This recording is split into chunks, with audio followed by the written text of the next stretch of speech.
नमस्कार, आदाब, सत श्री अकाल। Myself Ahmad sir, education @Ahmad sir. Helpline number वही 9871070307।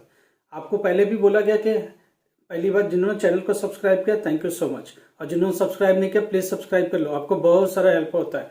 दुनिया की बात छोड़ो, कम से कम जितनी बातें हम लोग बता रहे, जो चैप्टर्स बता रहे, जो क्वेश्चन बताएंगे 100% वो तो आएंगे। उसके सिवा कुछ हो रहा है तो वो आप अपनी पढ़ाई करते रहो। कम से कम इतना तो रहेगा कि आप पास हो जाओगे। इस पर हम लोग काम कर रहे हैं ठीक से। ठीक है, आज की सीरीज फिजिक्स की है। फिजिक्स का ये एक नहीं है, अभी इसके बाद दूसरी भी आएगी, तीसरी भी आएगी। जैसे जैसे एग्जाम क्लोज आएगा वैसे वैसे हम लोग इस पर और काम करेंगे और रिफाइन करेंगे। पहले चैप्टर वाइज, चैप्टर में से कुछ इंपॉर्टेंट क्वेश्चन, तब तक आप स्टडी चालू करो। उसके बाद हम लोग उसमें से भी कुछ अच्छा निकाल लेंगे और एक फाइनल निकाल के देंगे कि ये 10 क्वेश्चन कम से कम जो आपको पास करा सकता है, उस पर हम लोग काम करेंगे। समझ गए बात को? जैसे जैसे क्लोज आएगा वैसे थोड़ा क्लू और मिलता जाएगा कितने इंपॉर्टेंट क्वेश्चन कौन आ ही सकता है, उस पर हम लोग बात करना चालू करेंगे। राइट, तो अभी आज हम बात करें कि कौन से चैप्टर पढ़ने हैं। Physics 12th class. ठीक है, हम लोग आज बात कर रहे हैं फिजिक्स 12th क्लास। आज हम लोग बात करेंगे 312। ठीक है, 12th क्लास के लिए फिजिक्स, जो जिन्होंने साइंस ले रखा, फिजिक्स ले रखा है, निराश ना हो। बाकी सब्जेक्ट वाले एक एक करके सारे सब्जेक्ट पर आ रहे हैं। इसके बाद 10th, एक 12th का, एक 10th का, एक 12th का, एक 10th का, बीच में बाकी लोग की भी क्वेरीज हम लोग लेते रहेंगे। राइट, वो सब सुलझाते रहेंगे। आज फिजिक्स पर बात हो रही है। पहली बात समझने की कोशिश करो, कुछ चैप्टर जो टीएमए में गए वो छोड़ दिया गया। उसके बाद जो बचा उसमें भी सब्जेक्टिव और ऑब्जेक्टिव है। तो सब्जेक्टिव ऑब्जेक्टिव 50-50% का है, तो 50% ऑब्जेक्टिव को आप अपने से पढ़ते रहो। वो पूरी तरह थारूली जब तक नहीं पढ़ते तब तक आप उनमें से क्वेश्चन नहीं निकाल सकते। हाँ, जितना कर सकते हो वो करो। कौन सा ऐसे क्वेश्चन है 1 नंबर, 2 नंबर, 4 नंबर, 3 नंबर, 5, जो बड़े बड़े क्वेश्चन है वो कैसे सॉल्व होंगे, क्योंकि वो हमारी प्रायोरिटी है। वही आपको पास कराएगी और उसी से आपके मार्क्स मिलेंगे। ध्यान रखिएगा। कौन से चैप्टर पढ़ने फिजिक्स के, ध्यान से सुनिए। Lesson 16 electric potential and capacitor. Lesson 18 magnetism and magnetic effect of electric current. Lesson 19 electromagnetic induction in AC का चैप्टर, जो अल्टरनेटिंग करंट का चैप्टर है उसको पढ़ेंगे। Lesson 22 wave phenomenon in light. ध्यान रखिएगा, वेव फिनोमेनन इन लाइट इतना ही है, बाकी सब कुछ नहीं है। लेसन 22 वेव हो गया। Lesson 25 dual nature of radiation in matter. Lesson 27 nuclear fission and fusion. Lesson 28 semiconductor and semiconductor devices. उसके बाद एप्लीकेशन ऑफ सेमीकंडक्टर डिवाइसेस। ये सारे हैं, कुल मिला के 8 चैप्टर से आपके पढ़ने के लिए हैं। बाकी चीजें आप पढ़ते रहिए एक्स्ट्रा मार्क्स के लिए। ये 8 चैप्टर आपको पास करा सकते हैं। अब इस 8 में से हम लोग इंपॉर्टेंट और चैप्टर इसको आधा करेंगे। आधा करने के बाद उनके क्वेश्चन बनाएंगे, फिर एग्जाम से पहले एक लास्ट सीरीज करेंगे, उसमें और क्वेश्चन आधा कर देंगे। इतना इंपॉर्टेंट क्वेश्चन निकाल देंगे कि 100% आप उससे पास हो जाओगे। जरा हम क्वेश्चन पैटर्न को समझने की कोशिश करें। मैंने आपको समझा दिया, जो पिछले साल का पेपर है उसको देखने का कोई फायदा नहीं, उसके पिछले साल का पेपर है उसको भी देखने का कोई फायदा नहीं, क्योंकि जब टीएमए के चैप्टर्स हटा दिए गए तो ऑब्वियसली अब क्वेश्चन का पैटर्न ही अलग होगा। जो क्वेश्चन पीछे के पेपर में जो स्क्रॉल करके चलाते रहते हैं इंपॉर्टेंट है, इंपॉर्टेंट, और बिल्कुल इंपॉर्टेंट नहीं है, उनमें से कुछ भी नहीं आएगा, क्योंकि उनमें से आधे चैप्टर ही नहीं है। जब चैप्टर ही नहीं है तो क्वेश्चन कहां से आएंगे? वो क्वेश्चन इररिलेवेंट हो गए। ठीक है, अभी हम लोग एक चीज समझाने की कोशिश कर रहे हैं आपको। 4 क्वेश्चन 6 मार्क्स के होते हैं, जरा समझने की कोशिश करो। पेपर, हमारा पेपर है कितने का? पेपर कितने का? 80 मार्क्स का पेपर है। राइट, 80 मार्क्स में से कह क्या रहे हम, इसमें से अभी तक की जो कहानी है 24 मार्क्स में से पासिंग कर रहे हैं। मैं 27 लेकर चल रहा हूँ मैक्सिमम का, वो उसका रीजन बाद में समझा देंगे। 27 पासिंग है। जरा समझने की कोशिश करो। 4 क्वेश्चन तो 6 मार्क्स के, 4 क्वेश्चन 6 मार्क्स के आ रहे हैं, और 4 मार्क्स के 1 2 3 4 5 6 7 4 मार्क्स के। तो 4 नंबर और 6 नंबर वाले अगर क्वेश्चन अटेम्प्ट हो जाए तो ऑब्वियसली आप पास हो जाओगे। तो हम लोग इसी पर फोकस कर रहे हैं कि 6 नंबर में से टीचर मर भी जाए तो 4 नंबर दे दे, 4 नंबर वाले कैसे भी इतना बुरा करे तो 3 नंबर दे दे। जरा अब इनको अब एनालिसिस करना चालू करते हैं। क्या करेंगे हम? इलेक्ट्रिक पोटेंशियल में क्या है? इलेक्ट्रिक पोटेंशियल आपको याद है, V = W/Q। वो कहां से आता था? इलेक्ट्रिक पोटेंशियल, पोटेंशियल डिफरेंसेस के डिफाइन किए जाते थे। एक तो पॉइंट चार्ज के लिए डिफाइन की जाती है, दूसरी बात किसके लिए? डाइपोल के लिए डिफाइन की जाती है। तो ये 2 चीजें डाइपोल इससे रिलेटेड। इस पर न्यूमेरिकल भी काफी कुछ है। V = W/Q के ऊपर बहुत सारा क्वेश्चन है। कभी या तो पोटेंशियल निकालना होगा, वर्क डन निकालना होगा, या तो फिर चार्ज की क्वांटिटी निकालनी होगी। ये सारी चीज चलेगी। अब यहाँ बोलोगे इलेक्ट्रिक चार्ज वगैरह कहाँ गए? जी, इलेक्ट्रिक चार्ज हमारे इस सिलेबस में नहीं है, क्योंकि वो टीएमए के पार्ट में गए या तो फिर ऑब्जेक्टिव वाले पार्ट में गए, सब्जेक्टिव में नहीं है। ये कर लेना। अब कैपेसिटर का चैप्टर, कैपेसिटर से एक बड़ा क्वेश्चन 100% आपको मिलेगा। एक बड़ा क्वेश्चन जो मिलेगा वो 2 मार्क्स से लेके 4 मार्क्स के बीच में रहेगा। 2 से 4 मार्क्स का कैपेसिटर। अब आपको पता है स्फेरिकल कैपेसिटर होता है, पैरेलल प्लेट कैपेसिटर होता है, कैपेसिटर की कम्बिनेशन होती है सीरीज में, पैरेलल में, इनमें से क्वेश्चन आएगा। हम इसको और स्पेसिफाई करेंगे। थोड़ा और आगे बढ़ते हैं। Magnetism and magnetic effect 8 chapter ये भैया ध्यान रखना। 29 में से सिर्फ 8 चैप्टर पढ़ो, पास हो जाओगे। इस 8 में से भी हम कुछ कम करेंगे, कम करने के बाद इसको आधा करेंगे, आधा करने के बाद उनमें से क्वेश्चंस निकालेंगे, फिर उसको भी आधा करेंगे। सीरीज चलेगी 1 2 3। एक दिन में ऐसा नहीं हो सकता, पॉसिबल है। Magnetism and magnetic effect of electric current. Magnetism, जब इलेक्ट्रिसिटी से मैग्नेट में जाते हो तो इलेक्ट्रोमैग्नेटिज्म होता है, ठीक है। मैग्नेट और मैग्नेटिक इफेक्ट, उसका इंपैक्ट होता है, राइट। तो मैग्नेटिक फील्ड के बारे में बात आती है, इंटेंसिटी ऑफ मैग्नेटिक फील्ड के बारे में बात होती है, उसके यूनिट के बारे में बात होती है, वेक्टर क्वांटिटी, स्केलर क्वांटिटी से रिलेटेड बातें होती रहती है। ये हम बात करेंगे। जरा देखना इलेक्ट्रोमैग्नेटिक इंडक्शन। जब इलेक्ट्रिसिटी से मैग्नेट में कन्वर्ट करते हैं तो इलेक्ट्रोमैग्नेटिक इंडक्शन होती है। ड्यू टू द इंडक्शन तो इंड्यूस करंट निकल के आती है, उसके ढेर सारे लॉज हैं। उसके बाद उसकी बहुत सारे सर्किट्स है, L type, R type, C type, LCR type. तो एलसीआर सर्किट को पकड़ के रखना है, उससे एक क्वेश्चन जरूर मिलेगा। उसके बाद एसी का चैप्टर है, अल्टरनेटिंग करंट। उसमें भी आपको पता है कि हाफ साइकिल होती है, फुल साइकिल होती है, एसी के लिए साइकिल होती है। वो सारी बातें आप ध्यान से पढ़िएगा। अभी हम आगे डिटेल आएंगे। Wave phenomenon in light. Wave की फिनोमेनन है लाइट के केस में। किस केस में? देखो लाइट दो तरीके से, एक रे ऑप्टिक्स है और एक वेव ऑप्टिक्स है। ये फिजिक्स वाले ठीक से जानते हैं। वेव ऑप्टिक्स में वेव फिनोमेनन होती है, ठीक है। लाइट के वही कौन कौन से फिनोमेनन है? रिफ्लेक्शन है, रिफ्रैक्शन है। इनको वेव की हाइगन थ्योरी के नजर में हम देखेंगे। तो हाइगन थ्योरी के नजर में देखेंगे, ये सारी चीज चलती रहेगी। डबल स्लिट एक्सपेरिमेंट, वो अब ध्यान रखना, डबल स्लिट एक्सपेरिमेंट या यंग डबल स्लिट एक्सपेरिमेंट, ये बहुत इंपॉर्टेंट चैप्टर है। हम इस पर और डिटेल बात करेंगे। Dual nature of radiation and matter. आपको पता है कि जब सरफेस के ऊपर सन की लाइट पड़ती है तो रेडिएशंस होती है। रेडिएशन किस फॉर्म में? इलेक्ट्रॉन के फॉर्म में निकलती है। जब ये इलेक्ट्रॉन निकलते हैं तो सर्किट के अंदर करंट आती है। तो हम इसमें डुअल नेचर के बारे में बात करें। सन से लाइट आ रही है तो उसमें आप किस नजर से आप देखने की कोशिश करो?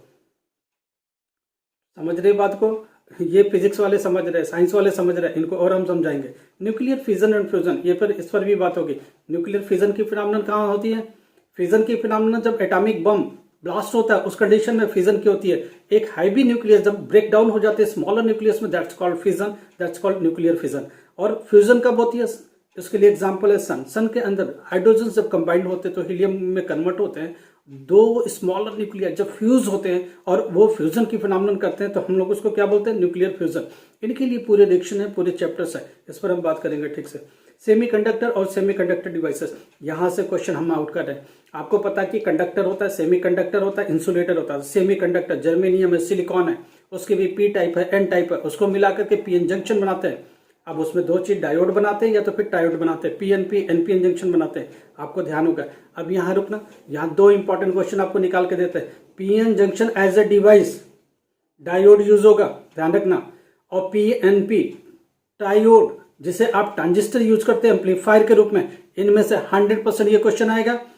अब PN junction as a diode जब होगा तो हाफ वेव रेक्टिफायर की तरह यूज होगा, फुल वेव रेक्टिफायर की तरफ यूज होगा। तो PN junction as a rectifier 100% ये क्वेश्चन आएगा, ठीक है। और पीएनपी एज ए ट्रायोड, ये भी एक क्वेश्चन है, समझ में आ रही बात? तो PN junction as a diode आपको यूज करना 100%, हाफ साइकिल और फुल साइकिल दोनों के लिए ध्यान रखना आपको। जब एसी को डीसी में कन्वर्ट करते हैं तो यही पीएन जंक्शन हमारे लिए काम आता है, ठीक है। जब उसमें से हाफ साइकिल जब कन्वर्जन में जाता है, PN junction as a half cycle diode के रूप में आता है। फिर PN junction as a diode full cycle कब आती है? जब डबल पीएन जंक्शन को यूज करते हैं हम, समझ रहे बात? पूरा फुल वेव कन्वर्जन हो जाता है। इस पर हम डिटेल बात करेंगे। उसके बाद एप्लीकेशन ऑफ सेमीकंडक्टर। तो सेमीकंडक्टर का यूज ही क्या है?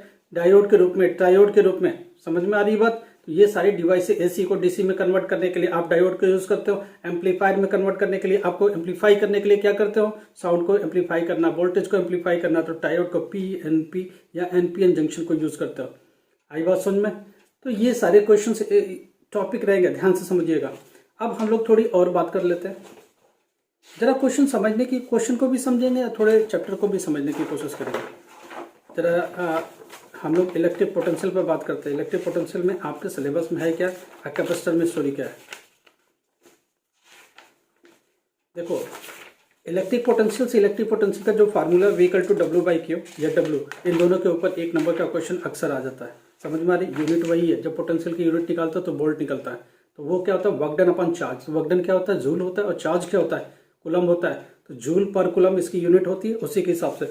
उसके बाद इलेक्ट्रिक फील्ड के साथ इनका रिलेशन होता है, ऑब्वियसली इनका रिलेशन होता है, फार्मूला बनेगा। उसके बाद हमारा कैपेसिटर है, क्या है, कैपेसिटर है। कैपेसिटर है क्या, capacity to store the charge, that's called capacitor. ठीक है, एक कैपेसिटर की कैपेसिटेंस कितनी हो सकती है और उसको कहाँ तक बढ़ाया जा सकता है, उसको किस फॉर्म में यूज किया जा सकता है। तो कैपेसिटर के दो सिलेबस आपके, दो फॉर्म, एक तो स्फेरिकल कैपेसिटर है और एक पैरेलल प्लेट कैपेसिटर है। ध्यान रखना, कैपेसिटर से एक क्वेश्चन जरूर मिलेगा आपको। अब बात ये आ रही है कि जब इन कैपेसिटर को हम सीरीज में ऐड करते हैं तो कैपेसिटर की सीरीज आती है, समझ में आ रही है। तो 1/c = 1/c1 + 1/c2 + c3 का जो फार्मूला है उसे डिराइव भी करना है, उसे न्यूमेरिकल भी लगाना है, और एक न्यूमेरिकल इसके ऊपर 100% आता है। और जब पैरेलल में जाते हैं तो रेजिस्टेंस का उल्टा चलता है, समझ में आ रही है। तो उसमें जैसे R1 + R2 सीरीज के लिए चलता है तो इसमें पैरेलल चलेगा, समझ में आ रही है। तो इसमें क्या करेंगे, पैरेलल में C = C1 + C2 + C3 एकदम जुड़ता चला जाता है। पैरेलल ये कैपेसिटर 1 2 3 जब लगाते हैं तो ये सारा ऐड होता चला जाता है। तो दो चीज समझ में आ गई, एक तो पोटेंशियल के फार्मूले से एक न्यूमेरिकल आपको उठा लेना, V = W/Q के ऊपर आपको बहुत सारा प्रैक्टिस करना है। दूसरी बात, कैपेसिटर, दो टाइप के कैपेसिटर है, एक तो सर्कुलर स्फेरिकल है, दूसरा पैरेलल प्लेट कैपेसिटर है। इनके डेरिवेशन पर भी जाना है और इनसे भी काम करना है आपको। और सबसे ज्यादा काम किस पर करना है, सबसे ज्यादा इलेक्ट्रिकल डिवाइसेस पर काम करना आपको, समझ में आ रही है बात। इलेक्ट्रिकल डिवाइसेस में क्या है, सेमीकंडक्टर के जितने भी डिवाइसेस उन पर ठीक से काम करना। जरा हम लोग एक क्वेश्चन पेपर भी इसके साथ, जरा पहला क्वेश्चन देखना, which of the following diagram best represent the electric field lines. अब ये चैप्टर में क्वेश्चन रहा नहीं, तो इस तरह के क्वेश्चन के बकाव में जाना, electric field, electricity, electric field का क्वेश्चन नहीं मिलेगा आपको। इलेक्ट्रिकल करंट का कॉइल कंडक्टर, ये सारा, तो ये भी चैप्टर हमारे में नहीं है, ध्यान रखना। दूसरा क्वेश्चन, तीसरा क्वेश्चन पोटेंशियल से है, energy required to cause the transition of the electron from, ये दिया हुआ हाइड्रोजन से, ये भी क्वेश्चन नहीं है। Number of electron emitted from cathode, ये हमारा चैप्टर है डुअल नेचर से। इन्हें forward bias PN junction diode, ठीक है, ये हमारा सेमीकंडक्टर डिवाइसेस का क्वेश्चन। देखो दो टाइप के सेमीकंडक्टर, पी टाइप और N type. N type extrinsic semiconductor material दिया हुआ, ठीक है। एन टाइप है तो निगेटिवली चार्ज होगा, ऑब्वियसली निगेटिवली चार्ज होगा, पॉजिटिव नहीं होगा, ठीक है। उसके बाद क्या देंगे, common emitter, amplifier, amplifier PNP, NPN में देखो एम्पलीफायर आ गया, उसमें कॉमन एमीटर के ऊपर एक क्वेश्चन है। एन टाइप सेमीकंडक्टर है, ठीक है। एन टाइप में क्या होगा, मेजॉरिटी में इलेक्ट्रॉन्स होंगे, ठीक है, होल्स नहीं होंगे, ध्यान रखना। सेकेंडली रेनबो आकर्स, ये हमारे चैप्टर में नहीं है। Which of the following represent the ray of the light toward the glass slab. Glass slab वाला कौन सा क्वेश्चन है, पैरेलल निकलना चाहिए, जरा देखना इसमें से पैरेलल कौन सा निकल रही है, वो वाली देख लेना। जो इनिशियली एंटी और एग्जैक्ट पैरेलल जो निकल रही है वही होगी straight. Second laws of motion, ये भी नहीं है क्योंकि मैकेनिक्स हटा दिया गया, ध्यान रखना। 11th क्लास का सिलेबस ऑलमोस्ट नील है। उसके बाद क्वेश्चन देखना क्या है, अब बॉडी इस तरह के, ये भी मैकेनिक्स सारा हटा दिया गया। स्टोक्स लॉ, ये सब हट गया, ध्यान रखना। ये नीचे वाला ऑप्टिक्स का क्वेश्चन है, नहीं कॉर्नेट इंजन है, हीट इंजन वाला, ये भी हट गया। तो ये देख लो, आधा क्वेश्चन, आधे चैप्टर, जैसे पहले जो चैप्टर्स आते थे, क्वेश्चंस आते थे, उनमें से आधे क्वेश्चन अब मिलेंगे नहीं क्योंकि वो सिलेबस की पार्ट ही नहीं रहे। Spectral line of, spectral line का क्वेश्चन है, ये इस तरह के चैप्टर्स में से क्वेश्चन आएंगे।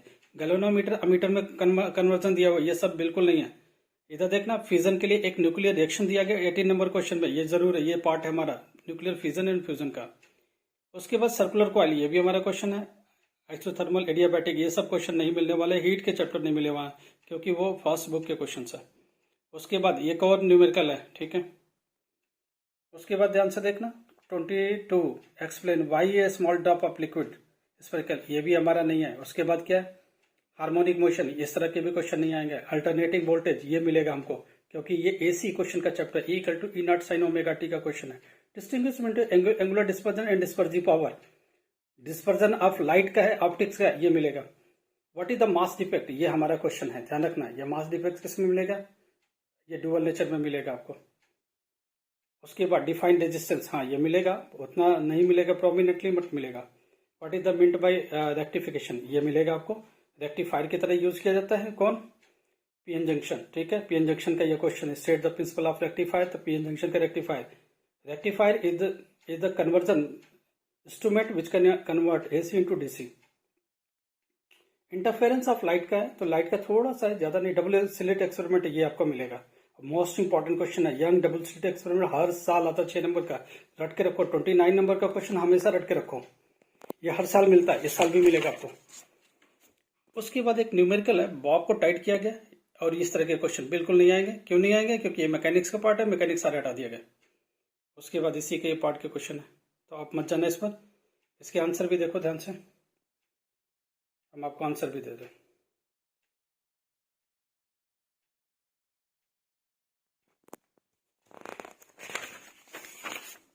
इस तरह से क्वेश्चन पेपर बहुत सारा भी एनालिसिस करेंगे हम लोग, और इनके आंसर पर भी ठीक से बात करेंगे।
इस तरह से ये क्वेश्चंस आपको मिलेंगे, तो आप प्लीज इनको ध्यान से पढ़ लेना। और इस पेपर पर बिलीव मत करना, ये पेपर का एक फॉर्मेट है जो ओल्ड हो गया, क्योंकि अभी इस साल पेपर डिफरेंट आएगा, तो इसलिए किसी पेपर पर बिलीव नहीं करना। हाँ, कौन से क्वेश्चन का कौन सा आंसर होगा वो ध्यान रखना बस आप, ठीक है। हमें सिर्फ इतना ही कहना है कि जो चैप्टर्स हमने बताए उनकी ही क्वेश्चन पिक करना, उन्हीं चैप्टरों के क्वेश्चन पिक करना। अगले सीरीज में हम स्पेसिफिक क्वेश्चन लेके आएंगे। अभी हमने दो चीज कर दिया, यंग डबल स्लिट एक्सपेरिमेंट 100% आएगा, PN junction as a rectifier rectification, ठीक है, और PNP junction as a amplifier amplification. ये ध्यान रखना, ये क्वेश्चन 100% आएंगे।